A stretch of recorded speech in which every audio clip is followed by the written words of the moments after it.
As we near the conclusion of the series, Secret Invasion is intensifying both in its momentum and its quality. Up until this point in the story, Nick Fury has been engaged in a relentless battle against Gravik, resulting in substantial sacrifices for every advantage gained. Episode 4 maintains a similar atmosphere, but it also hints at an impending shift. The previous episode left us with two cliffhangers: the demise of Gia and the shocking revelation that Fury's wife, the SKRULL Vara, appears to be working for Gravik. The best episode. Episode 4, titled Beloved, written by Brian Tucker and directed by Ali Salim, stands out as the series' finest installment thus far. Surprisingly, it also happens to be the shortest episode released, with a runtime of approximately 36 minutes. However, don't be deceived by its brevity, as this episode delivers significant developments, including the potential demise of a cherished character. Moreover, we find ourselves at the threshold of the final chapters of Secret Invasion, where game-changing maneuvers are unfolding rapidly and forcefully. For devoted MCU enthusiasts, it's worth mentioning that this episode introduces another possible superhero to the ever-expanding universe, who may even find herself riding a dragon at some point. Gia is still alive. To begin with, let me clarify that she is not deceased. The fourth episode of Secret Invasion introduces us to a visually captivating scene where Gaia, before departing from New Skrullos, undergoes the Super Skrull treatment. Following her encounter with Gravik, who shoots her and leaves her for dead, she miraculously recovers due to her newly acquired Extremis abilities.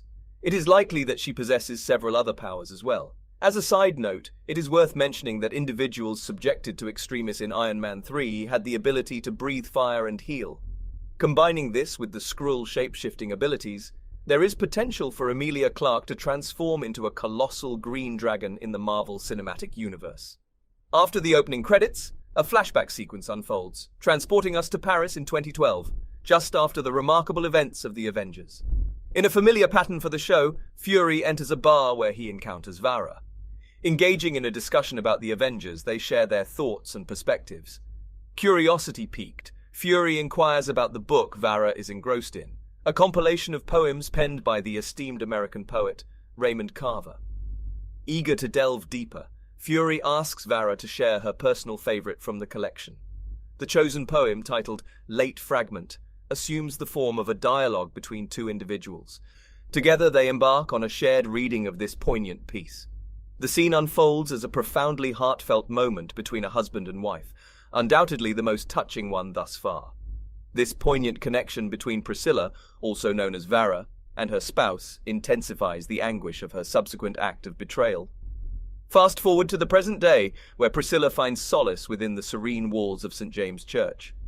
There she encounters RHODEY, whose true identity is now revealed as a rebellious SKRULL.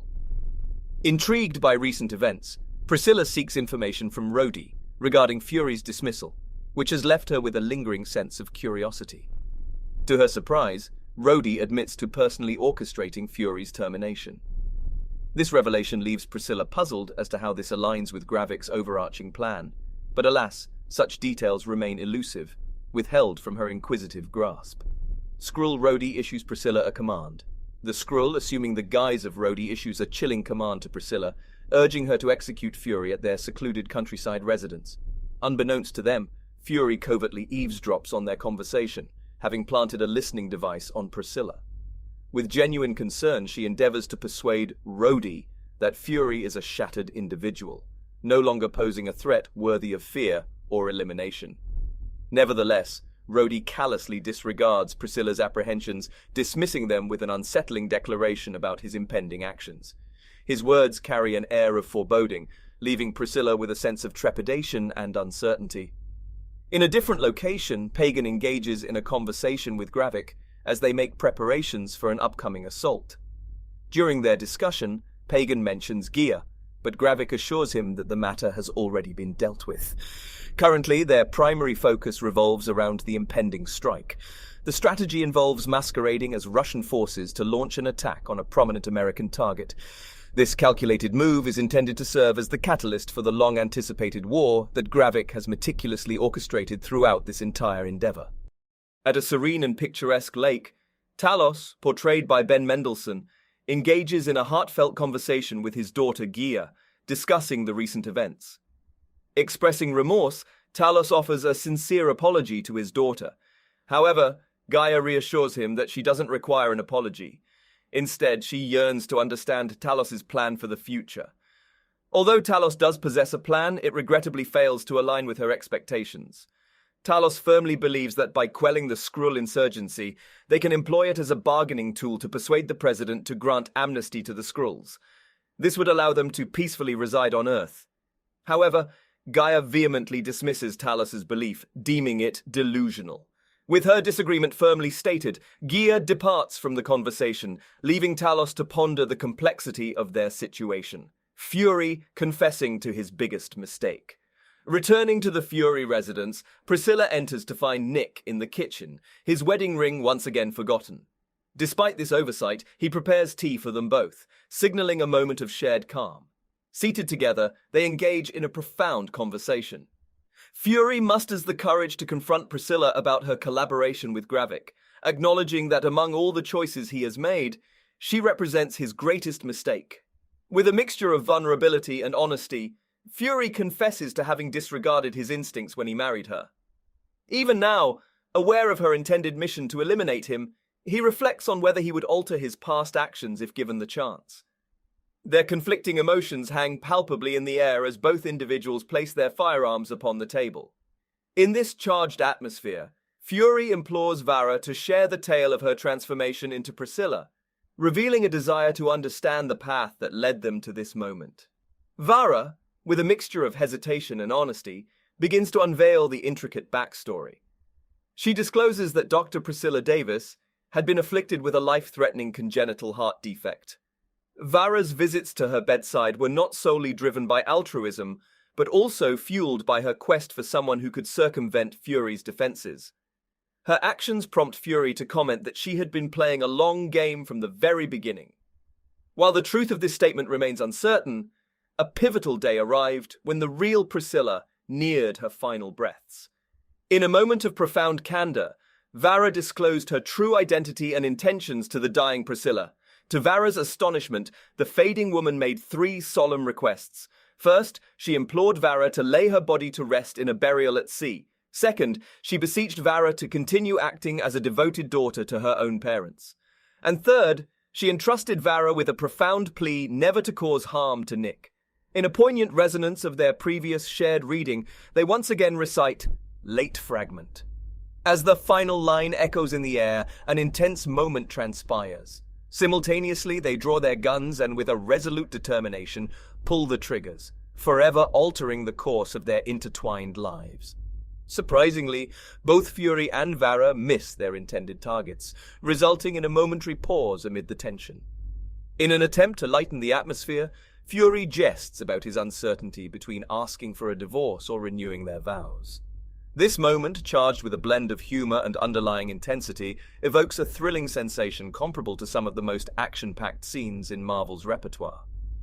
Now that Vara has betrayed Gravik, Fury cautions her about the potential repercussions she may face from their organization. However, she confidently reassures him that she possesses the capacity to fend for herself. Before departing, Vara musters the courage to inquire of Fury whether he would have loved her had she remained true to her original identity. Bereft of a definitive response, Fury can only reply, "Guess we'll never know," underscoring the lingering uncertainty that will forever shroud their relationship. Fury speaks with RHODEY. In RHODEY's hotel suite, it is revealed that the person posing as RHODEY is actually a female SKRULL. SKRULL RHODEY encounters Fury, who awaits him, holding a bottle of Pappy Van Winkle's Family Reserve bourbon. They share a drink as Fury informs RHODEY about the presence of a SKRULL spy in close proximity to the president, while expressing a desire to regain his former position. However, SKRULL RHODEY counters by presenting a video in which Gravik, disguised as Fury, murders Maria Hill. SKRULL RHODEY then proposes a deal to keep the video from being exposed, on the condition that Fury ceases to propagate his outlandish conspiracies. Naturally, Fury has another intricate plan in motion. The scene shifts to Fury and Talos inside a car, revealing that Fury had cleverly placed a liquid location tracker within the bourbon. Utilizing this tracker, They trail RHODEY to an airstrip where President Ritson has just arrived for a bilateral summit with Russia. Adding a touch of humor, the president jokingly questions RHODEY's sobriety and instructs an aide to fetch him a large coffee for the road. However, their journey is soon interrupted as the convoy falls under attack. Fury loses his best friend. Gravik and his team unleash a barrage of rockets upon the president's car, initiating a full-scale assault on the convoy while disguising themselves as Russians. Although the president is rendered unconscious inside his vehicle, he fortunately survives the attack. However, Gravik persists in his aggression, ruthlessly eliminating the president's security personnel. Fury and Talos arrive at the chaotic scene, but the battle is already raging intensely. In the midst of the conflict, Gravik demonstrates more of his Super SKRULL abilities, employing Groot's power to swiftly dispatch an adversary. Meanwhile, Fury and Talos desperately strive to reach the president. Just as the situation escalates, British troops arrive, lending their assistance and enabling Fury and Talos to approach the president's vehicle. Talos utilizes his superhuman strength to forcefully shatter the reinforced glass window. Gravik notices this and orders Pagan to shoot Talos. Despite his impending demise and his rapidly fading human form, Talos persists in pounding on the glass, eventually causing it to shatter completely, allowing Fury to rescue the president. So that's all from today's video. If you enjoyed it, remember to leave a like, subscribe, and ring that bell icon so you never miss our upcoming videos. And don't forget to share your thoughts in the comments section. Stay tuned, and we will catch you in the next video.